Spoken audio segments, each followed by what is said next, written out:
பிரபல நீதி அரசர் சூரியமூர்த்தி அவர்கள் சொன்ன ஆச்சரியமான ஒரு உண்மையான தகவல். அவர் என்ன சொல்றாருன்னா, எனக்கு அப்போ ஒரு 16 வயசு இருக்கும்.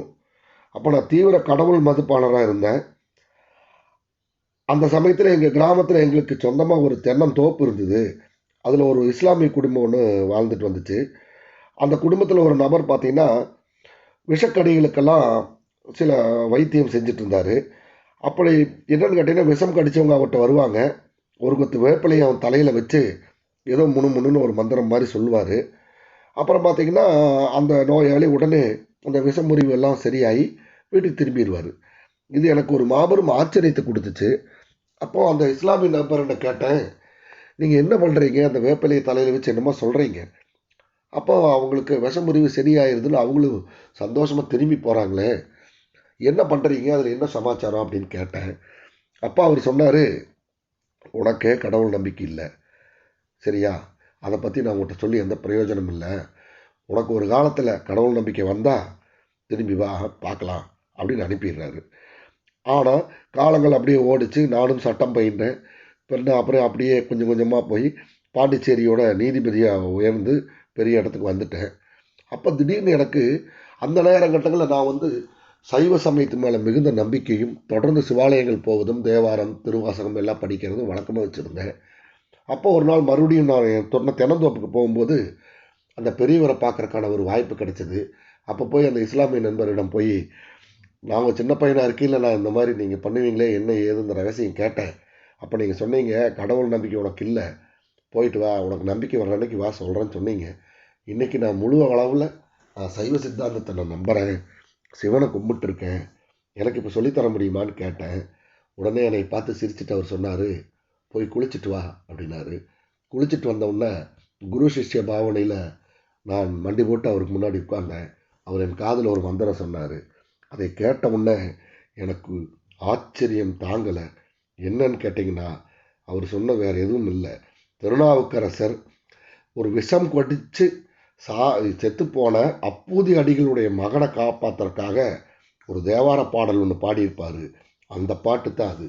அந்த பாட்டைத்தான் அவர் மெல்ல சத்தம் கேட்காம வரும் நோயாளிகளுக்கு நம்பிக்கையோடு வேப்பிலையை தலையில் வச்சு சொல்கிறாரு. அதை நம்பிக்கையோடு அவங்க சொல்கிறத அவங்களும் நம்பிக்கையோடு கேட்டு போனால் அந்த விஷ முறிவு ஏற்படுது. இது மாபெரும் ஆச்சரியமாக இருந்தது. அவர் அந்த பாட்டை முடித்த உடனேயே அந்த நோய் வந்து சரியாயிருது. இதை வச்சு தான் நான் ரொம்ப நாளாக வைத்தியம் பண்ணிட்டு வர்றேன் அப்படின்னு சொன்னார். என்னையா இவ்வளவு இதில் விஷயம் இருக்கா, என்னன்னே எனக்கு புரியலையே அப்படின்ட்டு அதன் மூலம், அதாவது அந்த மந்திரத்தினுடைய வரிகளும் கேட்குறவங்களுக்கு புரிய போகிறதில்ல, மூலமும் அவங்க உணரல. ஆனால் தேவார பாடல்கள் நம்பிக்கையுடன் இவர் அந்த வேப்பிலையை வைத்து சொல்லும் பொழுது அவர்களும் நம்பிக்கையோடு கேட்கும்போது அது வந்து அந்த விஷத்தை முறிக்கிறது.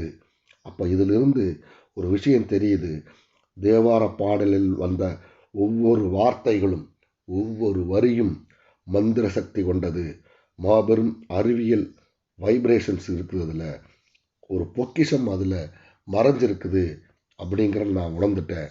ஆகவே அனைவரும் இந்த தேவாரம், திருவாசகம் போன்ற மந்திரங்களை தொடர்ந்து படிக்கணும், மற்றவங்களுக்கு சொல்லணும்.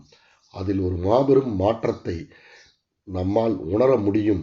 அதைத்தான் அந்த காலத்தில் மகான்களும் முனிகளும் ரிஷிகளும் மந்திரங்களாக ஆவணப்படுத்தி இருக்கிறார்கள். இது அறிவியலுக்கு அப்பாற்பட்டது. இந்த மந்திர சக்தி என்னங்கிறத இன்றைக்கி வருங்காலங்கள் வந்து பார்த்திங்கன்னா சவுண்ட் தெரப்பி, மியூசிக் தெரப்பி அப்படின்ட்டு ஒரு வெள்ளைக்காரன் பேரில் சொல்லும்போது நம்ம நம்புகிறோம். ஆனால் இந்த சவுண்ட் தெரப்பி, மியூசிக் தெரப்பி எல்லாத்திற்குமே மூலம் நமது மந்திரங்கள் தான்.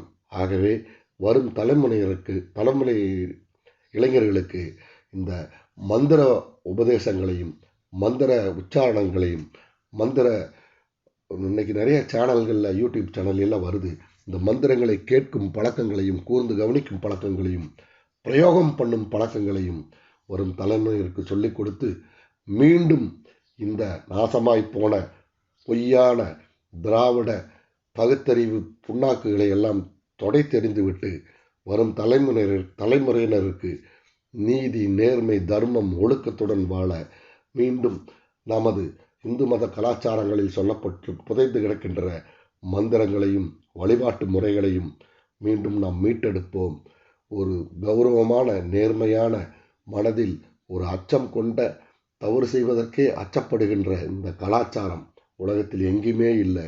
அப்பேற்பட்ட இந்த இந்து கலாச்சாரத்தை மீண்டும் மீட்டெடுப்போம். இந்த சமுதாயம் பயன்பெறுவதற்காக, மனிதன் வாழ்வதற்காக, மனிதன் தலை தோங்கி வாழ்வதற்காக நெறிமுறைகளையும் பல ரகசியங்களையும் கொடுத்திருக்கிறது நமது இந்து மதமும். இந்து மதத்தில் உள்ள மந்திரங்களும் வழிபாட்டு முறைகளும், அவற்றை மீட்டெடுக்க அனைவரும் பாடுபடுவோம். சமீபத்தில் திருவாடுதுறை ஆதீனம் சார்பாக விதியை வெல்வது எப்படி அப்படின்னு ஒரு புத்தகம் வெளிவந்திருக்குங்க. அந்த புத்தகத்தை வாங்கி படித்தோம்னா எந்த நோய்க்கு எந்த பதிகம் பாட வேண்டும், நாம் விதியை வென்று வெற்றிகரமான வாழ்க்கை வாழ்வது எப்படி அப்படிங்கிற ரகசியங்கள் அந்த புத்தகத்தில் இருக்குங்க.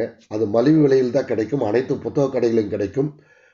மறக்காமல் கண்டிப்பாக வாங்கி நம்மளுடைய குழந்தைகளுக்கும் இளைஞர்களுக்கும் கண்டிப்பாக அதை படிக்க வைங்க. புத்தகத்தின் பெயர் விதியை வெல்வது எப்படி, திருவாடுதுறை ஆதீனம் வெளியீடு. அந்த புத்தகத்தை அவசியம் வாங்கி படியுங்க.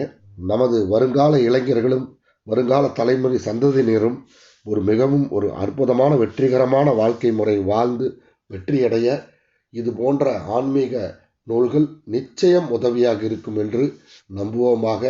அவர்களுக்கு தேவையான இந்த ஏற்பாடுகளை செய்து தருவோமாக. நன்றி, வணக்கம்.